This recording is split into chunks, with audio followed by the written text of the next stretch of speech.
Chapter 17. Fame. The birds soon became so famous that whenever it was known that the popper-performing penguins were to appear at any theater, the crowds would stand in line for half a mile down the street, waiting their turn to buy tickets. The other actors on the program were not always so pleased, however. Once, in Minneapolis, a celebrated lady opera singer got very much annoyed when she heard that the Popper Penguins were to appear on the same program. In fact, she refused to go on the stage unless the penguins were put away. So the stagehands helped Mr. and Mrs. Popper and the children get the birds off the stage and downstairs to a basement under the stage, while the manager guarded the stage entrance to make sure that the penguins did not get past. Down in the basement, the birds soon discovered another little flight of steps going up, and in another minute the audience was shrieking with laughter as the penguins' heads suddenly appeared one by one in the orchestra pit where the musicians were playing. The musicians kept on playing, and the lady on the stage, when she saw the penguins, sang all the louder to show how angry she was. The audience was laughing so hard that nobody could hear the words of her song. Mr. Popper, who had followed the penguins up the stairs, stopped when he saw that it led to the orchestra pit. "I don't think I'm supposed to go up there with the musicians," he told Mrs. Popper. "The penguins did," said Mrs. Popper.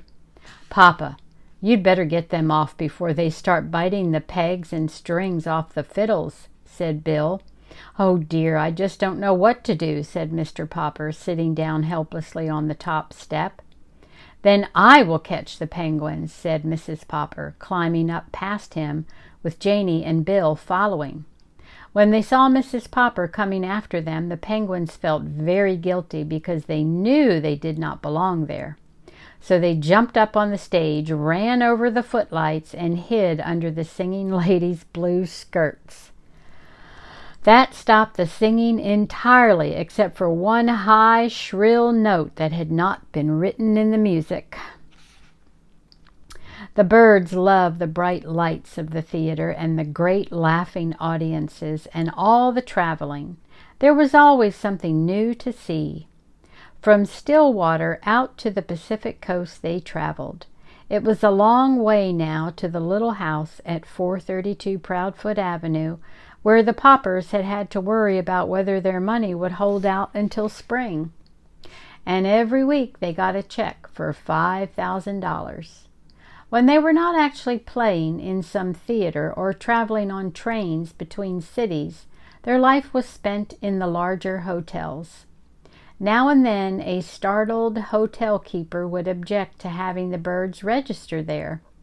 "Why, we don't even allow lapdogs in this hotel," he would say. "Yes, but do you have any rule against penguins?" Mr. Popper would ask. Then the hotel keeper would have to admit that there was no rule at all about penguins, and of course when he saw how neat the penguins were and how other guests came to this hotel in the hope of seeing them, he was very glad to have them. You might think that a large hotel would offer a great many opportunities for mischief to a lot of penguins, but they behaved very well on the whole, never doing anything worse than riding up and down too often in the elevators and occasionally biting the brass buttons off some bellboy's uniform. $5,000 a week may sound like a great deal of money, and yet the Poppers were far from rich. It was quite expensive to live in grand hotels and travel about town in taxicabs. Mr. Popper often thought that the penguins could just as well have walked back and forth between hotels and theaters, but every one of their walks looked so much like a parade that it always tied up the traffic.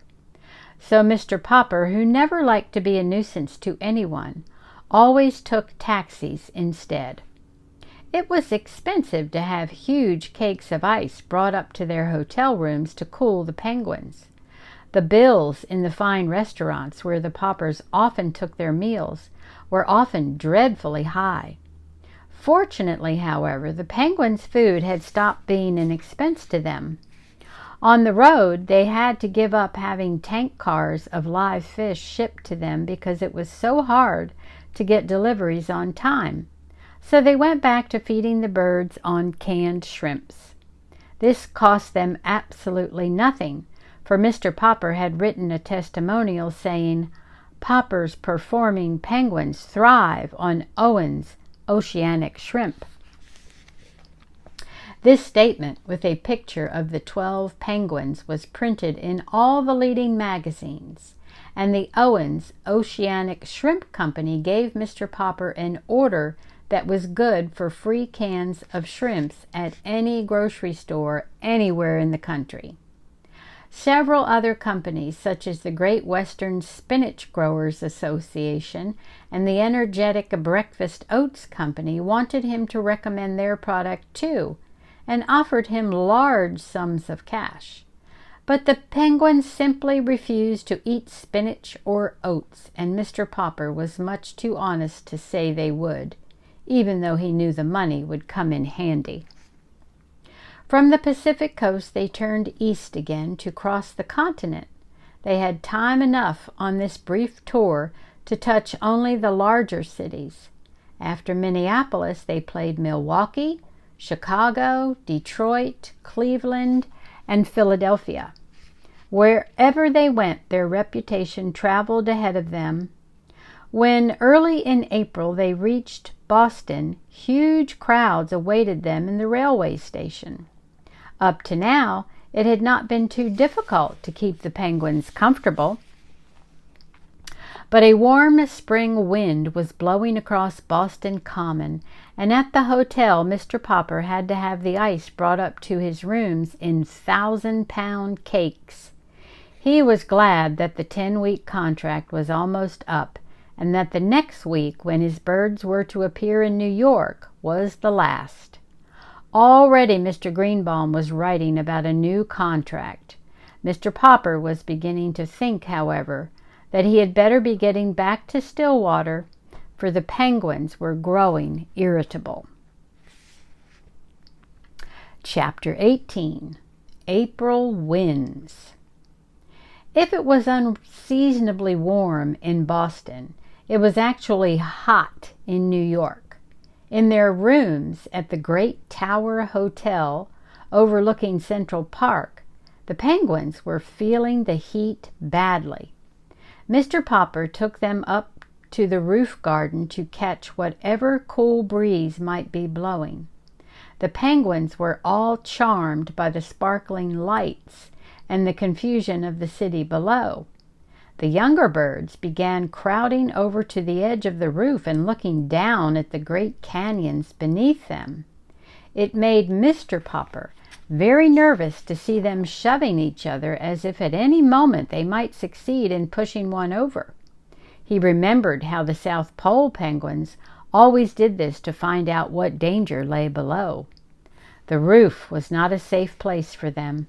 Mr. Popper had never forgotten how badly frightened he had been when Captain Cook had been so ill before Greta came. He could not risk the chance of losing one of his penguins now. Where the Penguins were concerned, nothing was ever too much trouble for him. He took them downstairs again and bathed them under the cold showers in the bathroom. This kept him busy a large part of the night. With all this lack of sleep, he was quite drowsy the next morning when he had to call the taxis to get to the theater. Besides, Mr. Popper had always been a little absent-minded. That is how he made his great mistake when he said to the first taxi driver, "Regal Theater." "Yes, sir," said the driver, threading his way in and out the traffic of Broadway, which greatly interested both the children and the Penguins. They had almost reached the theater when the driver suddenly turned. "Say," he said, "you don't mean to say those Penguins are going to be on the same bill with Swenson's seals, do you?" "I don't know what else is on the bill," said Mr. Popper, paying him. Anyway, here's the Regal." And they piled out and filed in the stage entrance. In the wings stood a large, burly, red-faced man. "So these are the pauper performing penguins, huh?" he said. "Well, I want to tell you, Mr. Pauper, that I'm Swen Swenson, and those are my seals in there on the stage now. And if your birds try any funny business, it'll be too bad for them. My seals are tough, see? They'd think nothing of eating 2 or 3 penguins apiece." From the stage could be heard the hoarse barks of the seals who were going through their act. "Papa," said Mrs. Pauper, "the penguins are the last act on the bill. You go run back quick and get those taxis, and we'll let the penguins ride around a while until it's time for their number."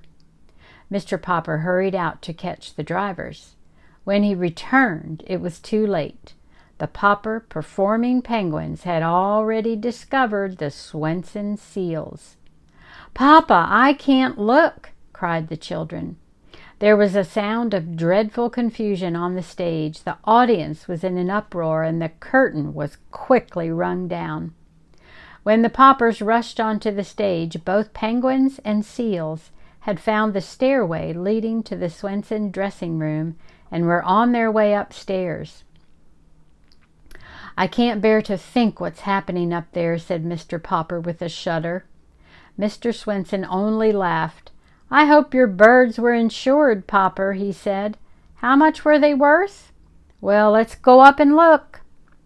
"You go up, Papa," said Mrs. Pauper. "Bill, you run out of the theater and call the police to come and try to save some of our penguins." "I'll go get the fire department," said Janey. When the firemen, with a great clanging, came and set up their ladders so that they could get in through the window of Mr. Swenson's dressing room, they were a little vexed to find that there was no fire at all. However, when they found 6 black-mustached seals sitting barking in the middle of the room with 12 penguins parading gaily around them in a square, they felt better. Then the policemen came in their patrol and climbed up the ladder with the firemen, which the firemen had left against the building. By the time they too came through the window, they could scarcely believe their eyes, for the firemen had put firemen's helmets on the penguins, which made the delighted birds look very silly and girlish. Seeing the firemen so friendly with the penguins, the policemen naturally took sides with the seals and put policemen's caps on them. The seals looked very fierce with their long black mustaches and black faces underneath. The penguins, under their firemen's helmets, were parading in front of the policemen, while the seals, in their policemen's caps, were barking at the firemen. When Mr. Pauper and Mr. Swenson finally opened the door, Mr. Pauper sat down. His relief was so great that for a moment he could not speak. "You policemen had better get your hats off my seals now," said Mr. Swenson. "I got to go down on the stage and finish the act now." Then he and his 6 seals slipped out of the room with a few parting barks. "Well, goodbye, ducks," said the firemen, regretfully removing their helmets from the penguins and putting them on their own heads. Then they disappeared down the ladder. The penguins, of course, wanted to follow, but Mr. Pauper held them back. Just then the door flew open and the theater manager burst into the room. "Hold that man," he shouted to the policeman, pointing at Mr. Pauper. "I have a warrant for his arrest." "Who, me?" said Mr. Pauper in a daze. "What have I done?" "You've broken into my theater and thrown the place into a panic, that's what you've done. You're a disturber of the peace." "But I'm Mr. Pauper, and these are my performing penguins, famous from coast to coast." "I don't care who you are. You haven't any business in my theater." "But Mr. Greenbaum is going to pay us $5,000 for a week at the Regal." "Mr. Greenbaum's theater is the Royal, not the Regal. You've come to the wrong theater. Anyway, out you go, you and your performing penguins. The patrol is waiting outside. Until next time, love you.